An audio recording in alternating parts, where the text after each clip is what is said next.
शहबाज शरीफ कहते हैं पीटीआई वाले अक्सरियत दिखाएं तो हम बड़े शौक से अपोजिशन में बैठेंगे। अगर हुकूमत नहीं बना सकते तो दूसरी जमातें बाहमी मुशावरत से फैसला करेंगी।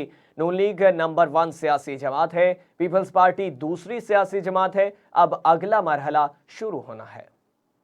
तो कौन सा इलेक्शन है जिसमें धांधली के इल्जामात नहीं लगे? मैं समझता हूं कि जहां पर मैंने चीफ जस्टिस को मुबारकबाद और शुक्रिया अदा किया है, वहां पर इलेक्शन कमीशन के जो चीफ इलेक्शन कमिश्नर हैं वो भी तहसीन और शुक्रिया के मुस्तहिक हैं। और आज मैं आपको ये गुजारिश करना चाहता हूं कि अगर इस इलेक्शन में जिस दिन इलेक्शन रिजल्ट्स आ रहे थे उस रात को यानी जुमेरात की रात, तो 10-12% रिजल्ट्स आने पे एक वन साइडेड जो एक शोर हुआ और बताया गया कि आजाद जीत रहे हैं और पार्टियां हार रही हैं।